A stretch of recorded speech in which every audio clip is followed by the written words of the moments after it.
exist to make progress on this challenge. You note that we must craft a risk management strategy that avoids stifling top-down directives typical of government.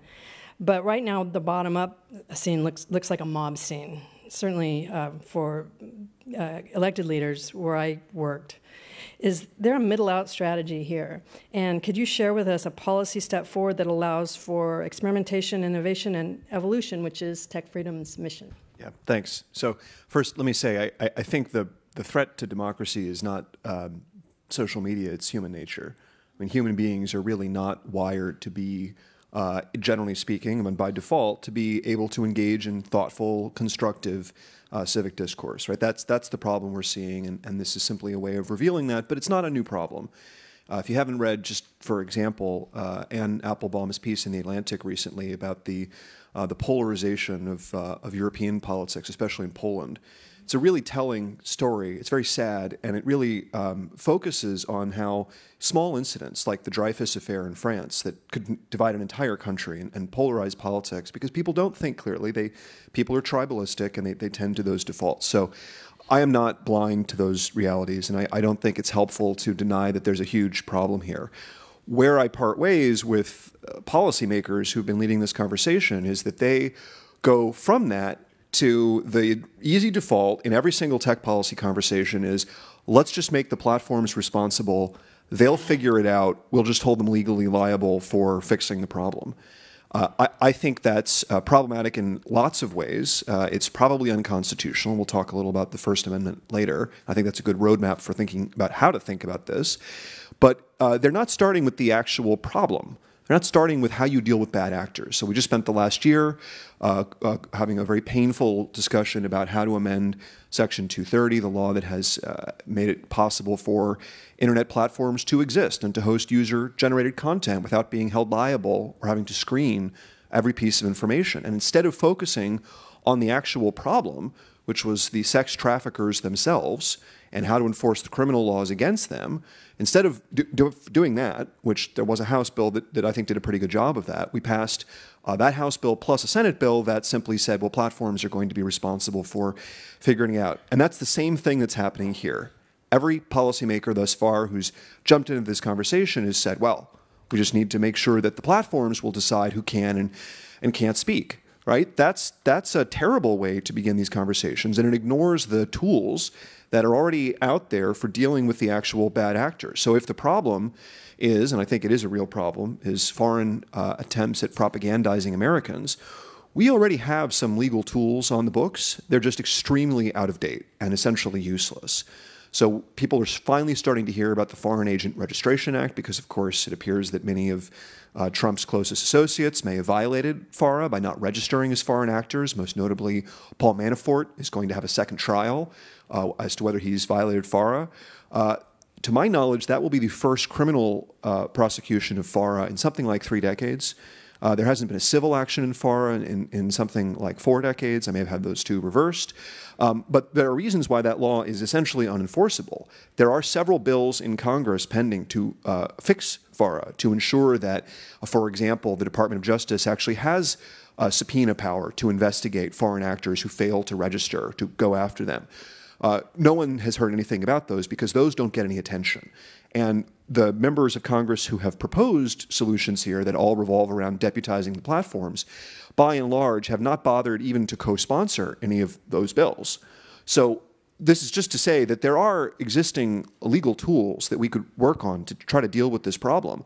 And if we think that the platforms need to do more, we could have a conversation about the platforms that might begin, for example, with if they notice a pattern of suspicious activity, perhaps they should have a legal responsibility to inform the national security agencies and law enforcement, right? That would be a reasonable place to start, if you will, from the bottom up, right? You start with existing laws, you figure out how to enforce them against bad actors, and to the extent that the platforms are in a unique position to know, maybe we do want them to tell us what they, or the law enforcement agencies, what they think is happening, so that we could go through a constitutionally valid process that complies with the First Amendment, where if law enforcement wants to have a particular account taken down because they think it's a foreign actor, they could get a court order to do that, right?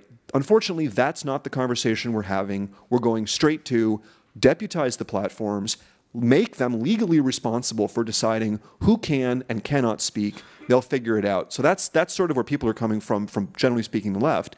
Unfortunately, people from the right, Republicans, and the panel this afternoon will talk about this, seem to be coming from exactly the opposite direction and saying, no, we don't want the platforms to make any decisions here. We don't want them to deal with objectionable speech, even though they've been saying for decades they want them to protect children on the internet. Now you have Republicans who seem to be recognizing that they're benefiting from some of these patterns of activity online. And they're essentially saying that we should try to limit the platform's discretion to remove objectionable content by amending that law, Section 230, that I referred to make sure that platforms are politically neutral or to otherwise second-guess them. And I would just say that the foundation here of a responsible approach to this problem is making sure that we don't second-guess the platforms, that we give them the discretion to deal with problems, and that if there are going to be legal requirements for them to do something, that they're extremely narrowly crafted, and that we focus, generally speaking, on the bad actors themselves. Thank you. And to Mike, in the past decade, you've said the best answer for bad speech is more speech. In a wonderfully relevant recent series on TechDirt, which I tweeted early this morning, you note that we need to remember radically democratic empowerment. All of that cheap speech may be part of the problem, but it's also got to be part of the solution. So how does this argument hold up given the bad actor AI and the malevolent capacity of computational propaganda, which contributes to this ongoing poisoning of public discourse? Can human agency counter our democracy's self-harming with things like the Citizens United ruling in 2010, where the Supreme Court allowed an unlimited anonymous money into the public arena? You often call for a broad and deep discussion to lay out the landscape of this challenge and how to move forward. So, if you were the committee staffer in charge of a season of hearings on this challenge of policy on Capitol Hill, what would that season of hearings look like? For example, who would be your witnesses? What would be the first question? And where would you like this jurisdiction to happen? Oh, okay, does the first question have to be the same for all witnesses? Can you hear me all right? No, you get to design the hearing. There you go. Now you can hear me. All right. So let me just tell you a little bit about how I think about this. I was a technologist before I was a lawyer, and before I was a technologist, I was a big history buff. And so who I'd call for committee hearings would be historians of things like mass media. For example, we know that whenever you have a revolution in media and mass media, it's socially disruptive. We actually know this. History has taught this to us for centuries. So, for example, you invent the printing press, and all the people who are really positive about the printing press platform believe that it will spread education, it will spread the word of God as more Bibles are printed. There are a lot of very positive things that people predict. And then at the same time, existing institutions see that spreading around printed materials is disruptive. It sometimes leads to tracts being spread. People spread revolutionary ideas through print. And so every prediction about mass media typically oscillates between the super positive projection of the impact and then a kind of an unhappy panic about the disruptive effect. And we've seen this again and again. So not just the printing press, we've certainly seen it through television. I mean, I'm old enough to remember a time when it was thought that television was eating our brains, and now television is the new novel. There's television criticism. People teach television in college. And by the way, the novel was, of course, the new novel at one point. Novels were thought to be corrosive. They were thought to be bad for moral character. A whole bunch of things happened with the printing press over the course of centuries. Now, so every time you have a new mass, and the telephone, I could go on, but every time you have a new mass medium, radio, broadcasting, TV, anything, you have first, people are really upbeat about it, and then there's kind of a backlash of anxiety about it.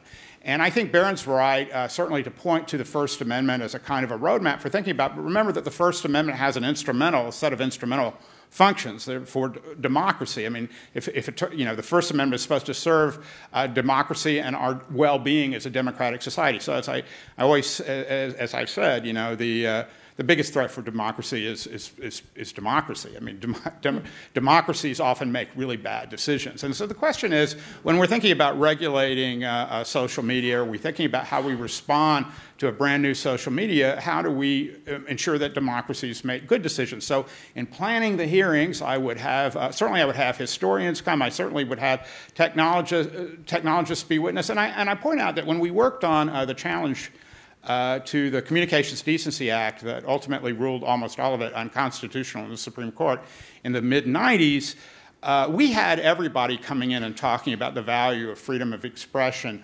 on the internet and why the internet perhaps deserved even more First Amendment protection even than traditional media. We had and I think that's still true.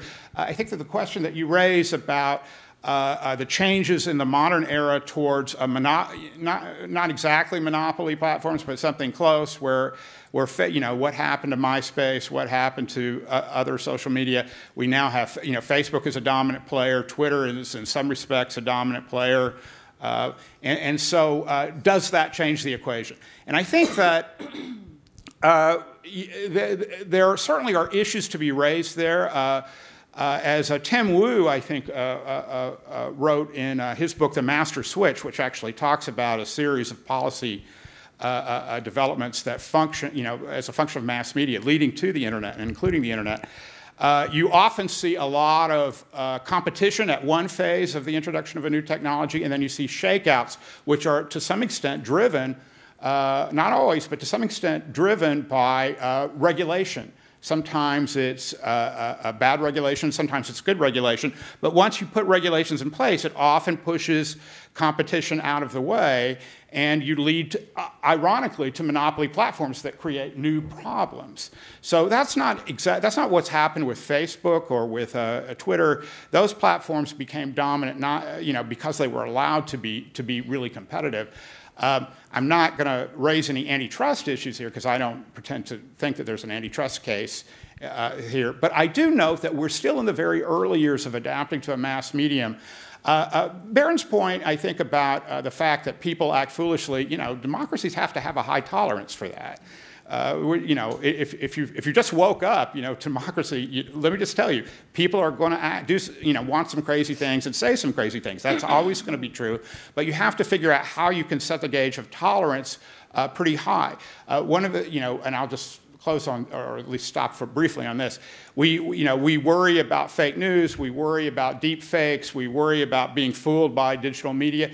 My feeling is that ultimately that could be salutary because we always should have been skeptical about any media we ever saw. Mm-hmm. We always should have been, ask ourselves about the provenance of photographs or the provenance of news reporting that we read.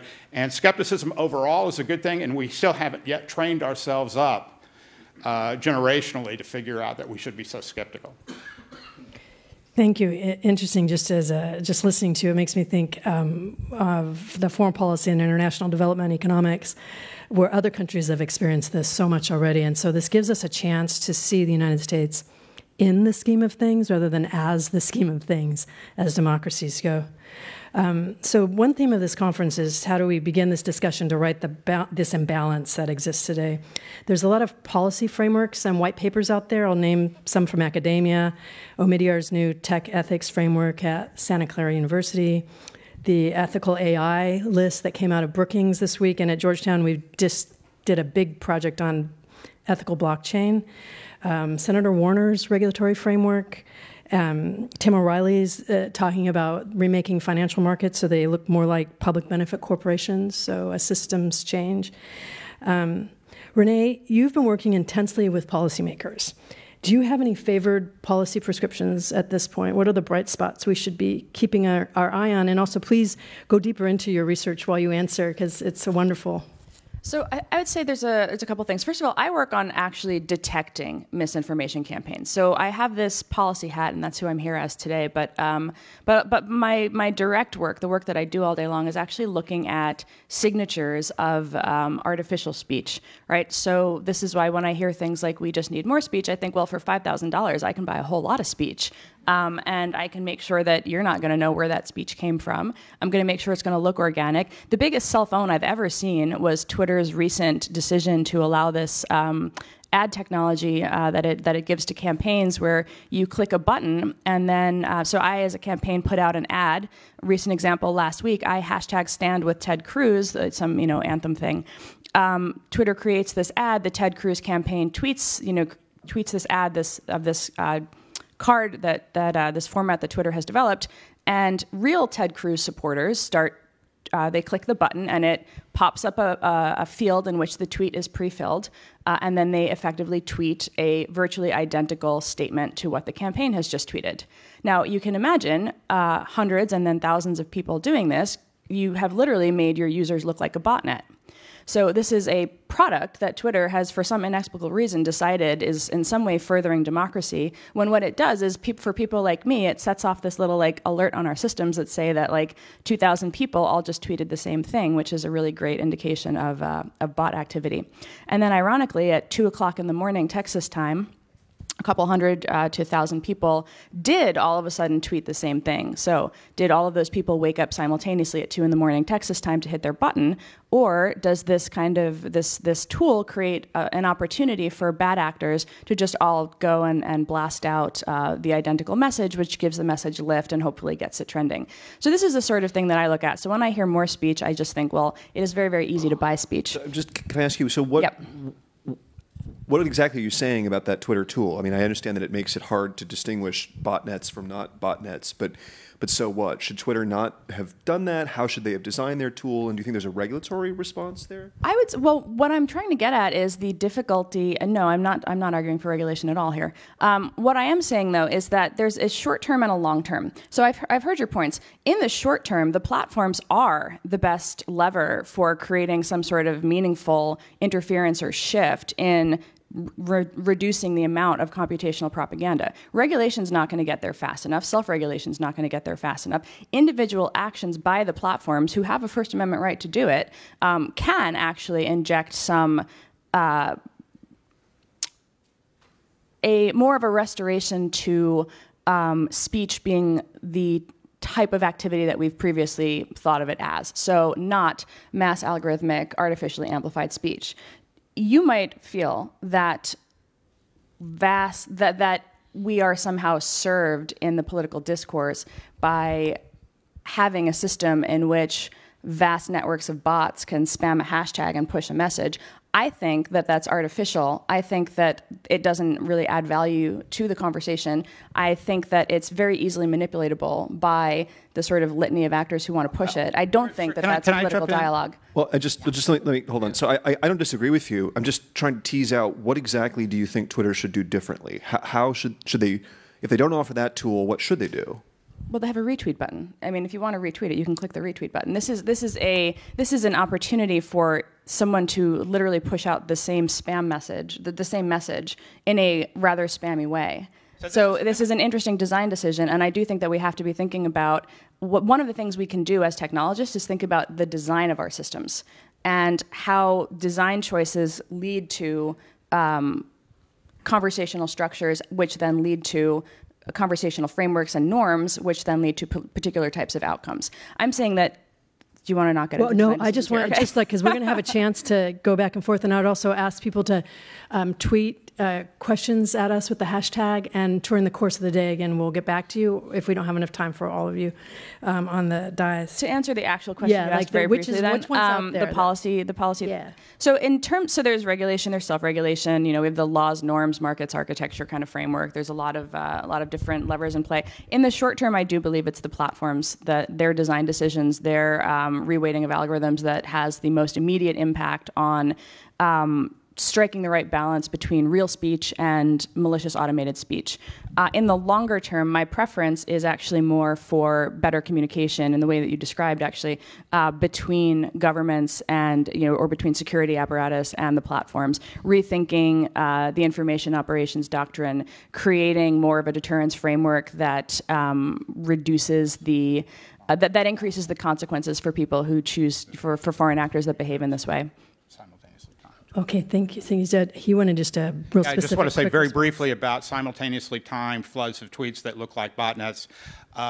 You know, as many of us know, and certainly as you know, it's possible to arrange for that for those phenomena to arise with staggered tweets that are automated either through use of the tools on a platform or through use of an intermediary tool that does it for you.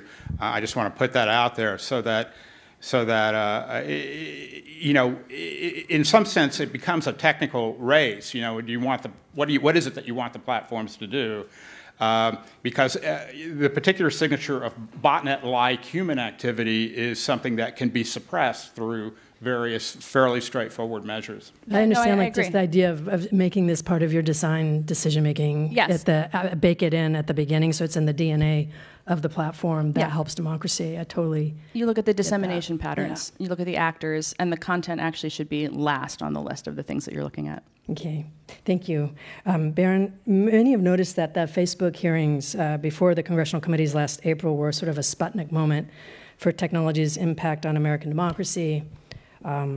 It's easy to blame Congress for the sort of humiliating performance and Q&A that happened there.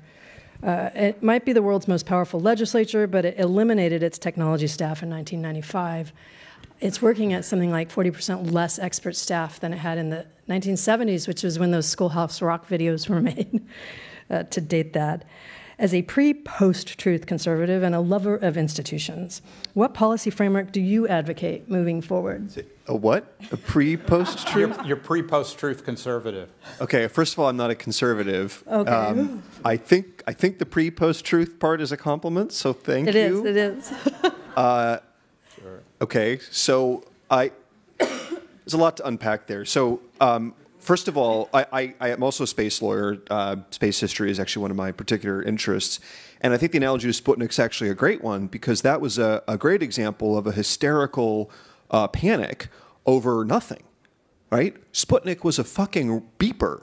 It didn't do anything. Right, and the actual, if you want to read the great book on this, read The Heavens and the Earth, Walter McCormick's History of the Space Age, which basically showed that the United States actually had probably greater capability than the Russians, but basically Eisenhower wanted the Russians to go first to establish the principle of peaceful overflight in space. And he basically kept this a secret. He didn't want to reveal U.S. intelligence assets and essentially allowed the Democrats to win the 1960 presidential election because he valued his country more than his party. And he also hated Richard Nixon for, turns out, very good reasons. But anyway, but the point is that, yeah, so Sputnik sparked a huge reaction in the United States, but it was groundless. I mean, you know, in the end, we beat the pants off the Soviets, and there was a good reason for that. It had been a long time coming. Similarly here, I think I don't want to diminish the threat to democracy and the potential for manipulation of public opinion. This is a very real problem. So do not mistake anything I say today for diminishing that. But at the same time, I think we are moving to this moment of uninformed panic, in part because people on the Hill really don't know what they're talking about. And everyone says that all the time. And they're generally very vague and condescending when they say it. I mean it very specifically. So just for example, you had in the round of discussions about this that started last fall, you had this unbelievable frenzy of concern about that $100,000 that was spent on by the Russians on advertising. And the solution, therefore, was to clamp down on advertising. Well, now, Renee is much more of an expert on this than I am, but as I understand this, that $100,000 was essentially not spent on buying ads, it was spent on promoting accounts. And it was an important, but a relatively small part of a viral marketing strategy. So the real effort to manipulate public opinion in the United States was not the thing that is fairly easily regulated in the traditional framework of regulation, which is this expenditure of funds on buying ads. It was this much more amorphous thing of creating fake accounts, getting to a situation where the fake account for the Tennessee Republican Party had more followers than the actual Twitter account for the Republican Party of Tennessee. Right? It was that sort of thing. And so you combine that then with because Congress, as you say, in 1994 disestablished the Office of Technology Assessment, excuse me, the OTA. So they don't know what they're doing on the tech. They also don't understand the First Amendment at all. They don't care. They don't talk about it. When they do talk about it, they get it wrong. So this entire conversation about the Honest Ads Act and regulation of speech in Washington has proceeded from the false premise that this is just like broadcasting, right? Technologically, it's the same. It's the buying of ads, so we'll just regulate that. And if we can have these rules for broadcasting, why can't we have them for other media? Well, if you know anything about the First Amendment, you would know that broadcasters do not get full First Amendment protection because of the Supreme Court's 1969 decision in Red Lion, where the Supreme Court said, well, the government is issuing licenses to use the limited, scarce public airwaves.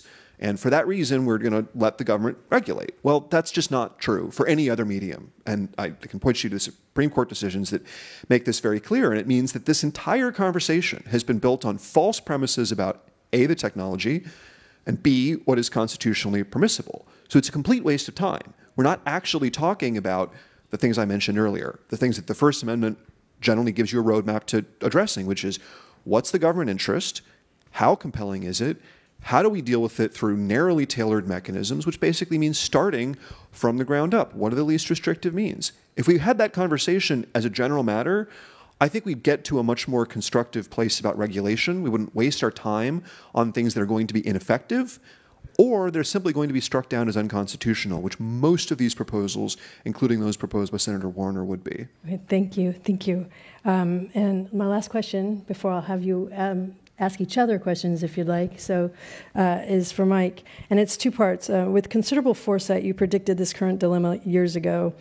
In 1990, could you explain Godwin's law for our viewing audience, which is my mom on a windmill modem in New Mexico somewhere?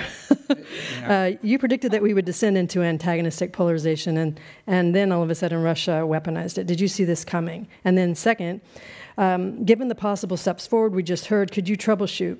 What do we risk in the future by adopting restrictions in law now? Are we overreacting with new legal remedies? Could you put forward an alternative? Okay, well that's a lot, so I'll try to be brief so that everybody can quiz me on what I say. So Godwin's law is like it's like singing My Way. If I were Frank Sinatra, you know, singing My Way. Yeah, sing My Way. You know, no. Godwin's law is a thing that you can look up on the internet. You're not going to sing it for us? Godwin's law says, as an online discussion continues, the probability of a reference or comparison to Hitler or to Nazis approaches 1. It's better when you sing it. It is better when I sing it. Some aspects, certainly some aspects of the anxiety about social media are things that I predicted before there were social media platforms. We have always known this, and I've written about it again and again, and I guess I've made a career now out of writing about different aspects of it. But there are some things, I want to be clear, there are definitely some things that are new. Certainly the acceleration of dissemination of rumor is a new thing. It's faster than it ever has been before. There are issues that people raise, and I want to just footnote this. There are people raise about computational propaganda and artificial intelligence, and there are different ways that issue is analyzed. But I'll note that there was a certain amount of anxiety about advertising, mass advertising, half a century ago, a little more than half a century ago. Vance Packard, wrote a book about it. It was a big deal, and the idea was that we were being manipulated, that we're losing human agency because we're exposed to advertising. And and what we learned is that Madison Avenue was hiring psychologists who put people, in labs and experimented on them to optimize how advertising works. And they did all this research, and they did it again and again. And then the theory was that advertising makes us all, lose our ability to make choices or lose our ability to think reasonably about stuff. All sorts of mass media actually do affect our ability to think rationally. That's absolutely true, and I don't want to dispute that. But we also have responsibilities in democratic societies to train our brains to do better. I mean, and ideally, we educate ourselves to do that, or we educate one another to do that. And so every time I have, so to some extent, computational propaganda and AI strike me as the boogeyman du jour. I mean, it was advertising and psychological testing, and motivational research was the word that they used a lot back then. But to come back to your question, it's what is your favorite what is your favorite alternative? What would you do, starting in the new session of Congress? What would I do in the new session of Congress? Well, so I think I took a really good statistics course. And I would require every member of Congress. Okay, so just so you know, there's a number of us who've worked on the Hill and who are going to present with a congressional perspective today, including Travis Moore and his wonderful program of putting technology fellows in personal offices on committee staff. So there's good news too. Yeah, that is good news. And I'm not critical. And by the way, I think they're members of Congress. They're often most of the time, bright people. They can, they're not. There's nothing wrong with politicians. People who are good at being political, have learned how to be good politicians. That's not surprising. But they're not. There's nothing inherent about being a politician that makes you unable to figure out how to deal with things like technology. And we have outstanding politicians in office now who do think reasonably about technology. So I just want to give you that glimmer of hope. And the other thing I would do is say, in terms, you asked what I would put in front as an alternative. I think we absolutely ought to have kind of a proactive, one of the things that we do in dealing with the rest of the world, as you know, is we have a Voice of America. And the purpose of Voice of America is not to be a propaganda voice for the USA. The purpose is to illustrate in ways around the world where otherwise there wouldn't be any proof of this, what journalism looks like, what media looks like. You prove it by positive examples. So what I really want to do is explore programs that show by positive example how we can respond as citizens and collectively to the changes that a new mass medium like social media platforms brings. Hey, Baron, so how about one quick follow-up, and then get your questions ready if anyone has a burning question they'd like to ask? I think it's really easy to think that the problem is just that people on the Hill just don't know enough about how technology works. I don't think that's the primary problem. Fixing that would help. I think the primary problem is that their incentives are terrible. Their incentives are skewed towards, in a nutshell, demagoguery. And not to be confronted with the truth. So to just give you one quick example. So the conversation this afternoon about the allegation that conservatives have been making that social media are inherently biased against them revolves in significant part around this idea that, well, Marsha Blackburn was censored on YouTube. They're shutting down conservative speech. Well, what actually happened, partly what's going on here is that they don't understand the technology. Marsha Blackburn, when she launched her campaign for Senate, put an ad up on YouTube and then bought ads for it, for the video to promote it, saying that she had stopped Planned Parenthood from selling body parts. Well, that didn't happen because Planned Parenthood wasn't doing that, so she couldn't have stopped them. It's a lie. It's a fantasy. It's no different from the idea that Barack Obama is a secret Muslim and that Hillary Clinton was running a Satanist sex ring and so on. And so here's the critical problem, right? So it's not just that members of Congress don't understand why her content was acted against. They don't understand what happened. They don't understand that her account wasn't taken down. The content wasn't even taken down. She was simply barred from paying to promote that piece of content. And then here's the last critical piece. At the end of the day, when Twitter's CEO was brought up there about things like this, there's a different case because that was not Twitter, but about things like this, similar conspiracy theories, he didn't have the balls to say, we took action because this was either false or was involved in a misinformation campaign, because that would suggest that Republicans were full of shit, okay? Which is, in those particular cases, was the truth. And if you don't have people who are willing to tell members of Congress that and explain to them, no, it's not bias, you're actually, your accounts are being promoted by Russian actors, or you're lying. If you have a situation where you create that dynamic, what ends up happening is that the conspiracy theory just survives. And then they think, contrary to evidence about how technology actually works, that someone is out to get them, and they therefore, to the subject of this panel, are not willing to take seriously the efforts that these platforms are making to deal with real problems like misinformation or foreign propaganda. And that's how these two topics intersect. We can't fix that problem simply by reviving the Office of Technology Assessment or educating members of Congress. Yeah, I agree. Thank you. Renee, did you want to comment? I disagree with all of that. Yeah. Could you put the slide back on of the legislative status steps, if you have it available? So just really quickly, I would love this audience's help in the research I'm doing in congressional districts. We're doing something called building a Congress stack. What would a trust engine look like by repurposing already trusted public-serving information intermediaries? Things like public universities, libraries, museums, locally owned news organizations. And I tweeted a Medium piece that explains the whole research methods. And I would love any ideas, because this is really an idea of how do we build a new system by regenerating trust. So what I'd like to do now is ask again if the audience has any questions, or I'll have my panelists ask each other follow-up, or anything else that you would like to bring up that maybe we didn't. So we have a question over here. Rules are one breath, and your question should end with a question mark. Thank you, I couldn't see. Okay, let me phrase it as a question. Oh, sorry. So how would you respond to this? This is for the gentleman on the end, Barron, right? In particular, because you just talked about, blocking something on Twitter because it was false. And I think what you said made a lot of sense for one really key ingredient. So how would you deal with this? We know that Twitter is a private company, okay? But you say it's false. What makes you or Twitter or anybody else the judge of what's false? You say this is obviously false, but there were a lot of obviously false things through history that were true. And let me give you, I know people here will probably love Edward Snowden. A lot of people would have blocked his information as false. How do we get information out there if it's okay to block something that you know is false? Right. So I don't have to give you a normative answer to this question, because the First Amendment already answers this question.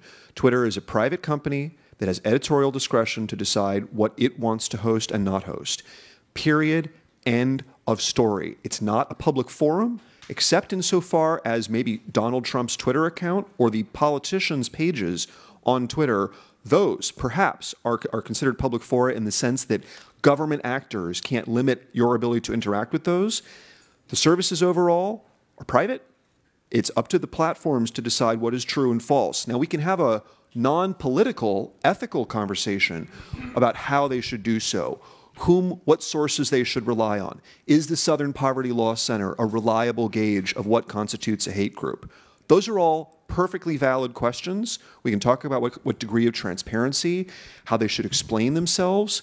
But at the end of the day, the First Amendment in general is a really hard pill for anyone to swallow. It always has been, right? So when I sit here and I say that I think we are facing a very grave problem, that human nature is fundamentally flawed, that social media are making the problem worse, that is not inconsistent with my saying that there's really very little that the government can do to regulate the platforms about it, because they have First Amendment rights to deal with the problem. So it's not a satisfactory answer, but no conversation about the First Amendment ever is, really. I'd add one thing to that really quickly, which is just we try really hard when we're looking at a particular campaign or evidence of manipulation to not address to not look at the content. So we look at the voices. Are the accounts authentic? You hear a lot about the disproportionate number of conservatives who lost followers in the bot rapture. That's because they had a disproportionate amount of bot followers. The bot rapture? Which is? When Twitter just deactivated a whole pile of fake accounts. So the unfortunate... industry insider terms. When those accounts disappeared, were taken away, these sad reality, Barack Obama actually lost, I think, the largest number, just by virtue of the massive number of followers he had. There's a lot of complaining among the rank and file, people who don't understand the algorithm, don't understand what's going on, that they were being censored, their followers were being taken away. No, bot accounts were being taken down. Similarly, so when you have the voices, then you have the dissemination patterns. A lot of what we look at is there evidence that this video is being artificially amplified in some way? The person who put up the video may not have have intended for that to happen. But that's the entire problem, and that's where the tech platforms have to do a better job, because as long as a Russian botnet can pick up Ted Cruz's stupid click button message and amplify it 10,000 times more, that at that point is on Twitter, because what it does is it actually does silence the voices of the real people who were going through that clicktivism campaign, because the artificial amplification comes in and shuts it down. Artificially amplifies it, and then the platform clamps down on it as a spam. So the irony here is that in some ways the freedom of kind of algorithmic freedom of speech in many ways is silencing the very real voices that actually have something to say. So let me just add something, because I think I can tie something that Renee said and something that Barron said together, and that's that we recognize under the First Amendment that we can have time, place, and manner restrictions. They're content neutral. So if you want to sort of think about this in terms of First Amendment talk, it certainly seems possible that the platforms could decide on their own, and ideally they would do that rather than be compelled to do it by a government that may not know every single thing that they need to know in terms of designing the algorithms. But certainly the platforms could impose restrictions. Certainly platforms could impose the restrictions on how the platform is used that are content neutral, and I'm not opposed to that. I think let me real fast. There's just one let me just person note who's here been one waiting over quick here. point. So setting aside everything I've just said about the First Amendment, doesn't apply in the European Union, and the General Data Protection Regulation, the new European Privacy Regulation, has a requirement that algorithmic decisions be explainable. It is yet to be seen what that means in this context, but I don't see it why it wouldn't apply.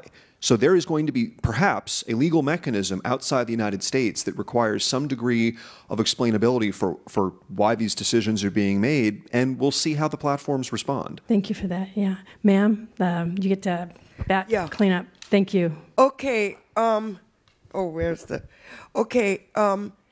My name is Marianne, and there is something that's missing, especially with younger people.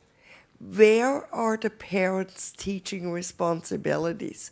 With the TV, when I was growing up, my mother just said, there are programs you're not going to watch. That's number one. And number two, I see a lot of reactive behavior. The technology come, and how are we going to deal with it? How about being a little more proactive, and maybe we shouldn't go down the same path? The Indians said some stones should be left in the ground, and some stones should be turned. What are we going to do with? And the other thing is, I think we should start teaching. Shouldn't we start teaching what propaganda is? When I was growing up in history, we took a speech apart by Adolf Hitler. We should be teaching, maybe we should read the mass psychology of fascism. Why aren't we being more proactive and starting to give the young people the tools so they can make decisions what speech is? And one more thing, there are a lot of things I could be doing. The Daily Stormer has a right to be there, but I don't have to watch it, and I won't. Thank you. Those are good words to wrap up here. I don't know if anybody has a quick comment. I have a 12-year-old who's addicted to Fortnite, and yesterday I called the internet company and shut it down completely in my house. So I'm struggling with this every day. I think one of the things there are definitely. I have two little kids, and we're very careful. They can't read yet, so we're not quite at that point. But I think one of the challenges has actually been explaining to older people who didn't grow up with the algorithms how they work, what they do. I spent a lot of time engaging with people on Twitter after the bot rapture, talking to people who had lost a lot of followers and listening to what they had to say. And they were saying things like, well, I know I'm being censored because people don't see all of my tweets. And in an algorithmic feed, that's actually normal. That is what is supposed to happen, unfortunately. There is curation at work. I think that people don't understand the extent to which the internet is curated, because one of the main differences in sort of the earlier eras versus now is the problem of information glut. There is so much content. And that's why so much of it, when we talk about the platforms decide what you see, that's because in some ways there's no way for that not to happen, because the curation is such a key component to the experience on the internet. And I have noticed that people who are more accustomed to more traditional broadcast or believe that when they say something on Facebook, everyone who follows them on Facebook sees it, I don't think the platforms have necessarily done the best job at explaining what they do, and not the specifics of how it works, not the trade secrets, but just the fact that content on the internet is curated, and that is not censorship. So two quick points, right? So get back to the First Amendment. Every First Amendment approach to any issue begins with less restrictive means, and at the top of that list is always education and things like parental empowerment. If we spent half as much time in Congress talking about funding civics education in this country, instead of fantasies about how to regulate social media platforms that make headlines, we would be in a much better position. That's point number one. Point number two, to your point about there are some stones that shouldn't be turned, look, unfortunately, this is the technological determinist in me tells me that every stone that can be turned will be turned. And we have to deal with that reality. There is no way to stop that from the top down. The best we can do is try to build an informed citizenry and not discourage the gatekeepers that we have today, which is, frankly, the platforms do play that role, from exercising some discretion. And unfortunately, there are people, for political reasons, who are trying to undermine the platform's ability to do so by setting up the government as a second guesser of the decisions they make. So I have one more thought, just very briefly. The risk right now is that we will, and keep in mind that the law, Section 230, that protects platforms was designed to enable the platforms to curate, because everybody understood that platforms wanted to be able, we needed platforms.